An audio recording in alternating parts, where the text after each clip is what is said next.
ರಮ್ಯಾ, ಏನು ಸಿಸ್ಟರ್ಸ್ ಹೇಳಿದ್ರು ಯೋಗ ಮಾಡ್ತಾ ಇಲ್ಲ ನೀವು ಅಂತಂತ? ಮ್ಯಾಮ್ ಫಸ್ಟ್ 3 months ಮಾಡಬಾರ್ದು ಮ್ಯಾಮ್. ಅಯ್ಯೋ, ಮಾಡಬಾರ್ದಂತ ಯಾರ್ ತುಂಬಾ ಜನ ಹೇಳಿದ್ರು? ಹೇಳಿದ್ದಾರೆ ನನಗೆ. ಯಾರು ಹೇಳಿದ್ರು ನಿಮಗೆ? ಓಕೆ, ಫಸ್ಟ್ 3 monthsನಲ್ಲಿ ಇಂಪಾರ್ಟೆಂಟ್ ಡೆವಲಪ್ಮೆಂಟ್ಸ್ ಆಗ್ತಾ ಇರುತ್ತೆ ಮಗುಗೆ. ಅದಕ್ಕೆ ನೀವು ವಾತಾವರಣ ಕೊಡೋದಕ್ಕೆ ಯೋಗ ತುಂಬ ತುಂಬ ಮುಖ್ಯ. ಒಳ್ಳೆ ವಾತಾವರಣ ಕೊಡಬೇಕು. ಯೋಗ ಅಂದರೆ ಲಾಸ್ಟ್ನಲ್ಲಿ ಮಾಡಿದರೆ ನಾರ್ಮಲ್ ಡೆಲಿವರಿ ಆಗುತ್ತೆ ಅಂತ ಮಾಡಬೇಕು ಅಂತ. ಹಾಗಲ್ಲಮ್ಮ, ಇದು ಯೋಗ ಅಂತ ಅನ್ನೋದು ಮನಸ್ಸು ಮತ್ತು ದೇಹ ಎರಡನ್ನೂ ಕೂಡ ಕೋಆರ್ಡಿನೇಟ್ ಮಾಡೋವಂತಹ ಒಂದು ಕಲೆ, ಕ್ರಿಯೆ, ಚಿಕಿತ್ಸೆ ಅಂತ ಹೇಳೋಕ್ಕಾಗೋದಿಲ್ಲ, ಅಭ್ಯಾಸ. ಅದಕ್ಕೆ ನೀವು ಯೋಗ ಮಾಡಿದ್ರೆ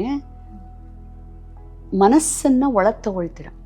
ಅಂದರೆ ಇವಾಗ ಆಸನ ಮಾಡ್ತಾ ಇರುವಾಗ ಹೇಗೆ ನಮ್ಮ ಮಾಂಸಖಂಡಗಳು ಹೇಗೆ ಬದಲಾವಣೆ ಆಗ್ತಾ ಇದೆ, ಯಾವ್ದು ಕಟ್ರಾಕ್ಟ್ ಆಗ್ತಾ ಇದೆ, ಯಾವ್ದು ರಿಲ್ಯಾಕ್ಸ್ ಆಗ್ತಾ ಇದೆ, ಅದರ ಜೊತೆಗೆ ನನ್ನ ಉಸಿರಾಟ ಹೇಗೆ ವ್ಯತ್ಯಾಸ ಆಗ್ತಾ ಇದೆ, ಹೀಗೆ ಆಳವಾಗಿ ಮನಸ್ಸನ್ನು ಒಳಗೆ ತಿರುಗಿಸ್ಕೊಂಡು ನೋಡೋದ್ರಿಂದ ನಿಮಗೆ ತುಂಬ ರಿಲ್ಯಾಕ್ಸೇಷನ್ ಸಿಗುತ್ತೆ.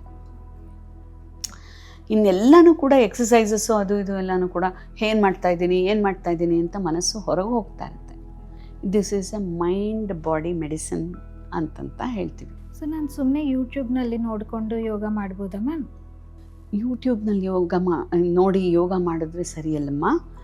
ಒಂದು ಟ್ರೈನ್ಡ್ ಇನ್ಸ್ಟ್ರಕ್ಟರಿಂದ ಯಾವಾಗ ಅಂದರೆ ಫಸ್ಟ್ 3 months ಏನು ಯೋಗ ಮಾಡ್ಬೋದು, ಸೆಕೆಂಡ್ 3 months ಏನು ಯೋಗ ಮಾಡ್ಬೋದು, ಥರ್ಡ್ 3 months ಏನು ಯೋಗ ಮಾಡ್ಬೋದು, ಮತ್ತು ಲೇಬರ್ ಸಮಯದಲ್ಲಿ ಏನು ಯೋಗ ಮಾಡಬಹುದು, ಪೋಸ್ಟ್ ಡೆಲಿವರಿ ಏನು ಯೋಗ ಮಾಡ್ಬೋದು ಅಂತ ತಿಳ್ಕೊಬೇಕಲ್ವಾ.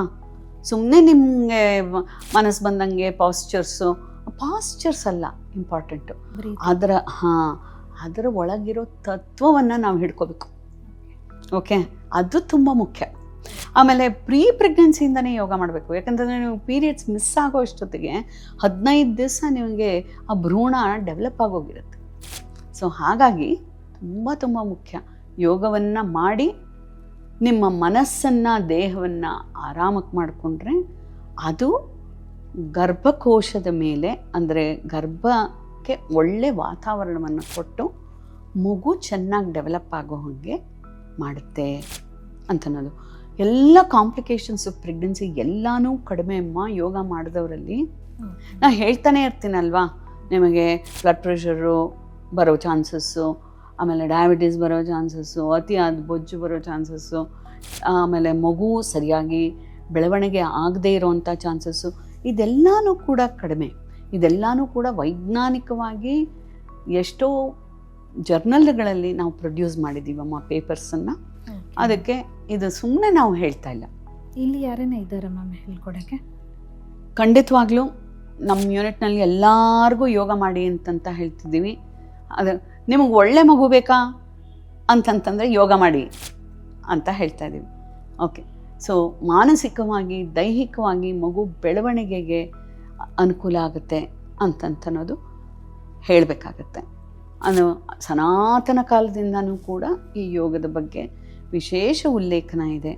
ಮನುಷ್ಯನಿಗೆ ತುಂಬ ಉಪಕಾರಿಯಾಗಿರೋವಂತಹ ಒಂದು ಬಾಡಿ ಮೈಂಡ್ ಮೆಡಿಸಿನ್ ಅಂತನ್ನೋದು. ಆಮೇಲೆ ನಿಮ್ಹ್ಯಾನ್ಸ್ ಜೊತೆಗೆ ನಾವು ಈ ಪ್ರಾಜೆಕ್ಟ್ ಮಾಡ್ತಾಯಿದ್ದೀವಿ. ತಾಯಿಯ ಆರೋಗ್ಯ ಸಾಕಷ್ಟು ಸುಧಾರಣೆಯಲ್ಲಿದ್ದರೆ ನಾವು ಮುಂದಿನ ಪೀಳಿಗೆಗೆ ಹೇಗೆ ಅನುಕೂಲ ಆಗುತ್ತೆ ಅಂತನ್ನೋದನ್ನು ಸ್ಟಡಿ ಕೂಡ ಮಾಡ್ತಾಯಿದ್ದೀವಿ. ಯೋಗ ಒಂದು ಮೇಜರ್ ಅಂಶವಾಗಿ ಕೂಡ ತಗೊಂಡಿದ್ದೀವಿ ಇದರಲ್ಲಿ. ಅದರಿಂದ ಅಲ್ಲಿಂದ ಫ್ರೀ ಕ್ಲಾಸಸ್ ಕೂಡ ನಡೆಯುತ್ತೆ ಯೋಗದ್ದು. ಸೊ ಇದನ್ನೆಲ್ಲ ಉಪಯೋಗಿಸ್ಕೋಬೇಕು ನೀವು. ಓಕೆ, ನೀವು ಮಾಡಲಿಲ್ಲ ಅಂದರೆ ನಾವು ಏನು ಮಾಡ್ತೀವಿ? ನಿಮ್ಮ ಮಗು ಒಳ್ಳೆ ಕ್ವಾಲಿಟಿದು ಇರಬೇಕು ಅಂತಂದರೆ ಇದೆಲ್ಲ ಮಾಡಬೇಕು. ಓಕೆ ಮ್ಯಾಮ್, ಮಾಡ್ತೀನಿ.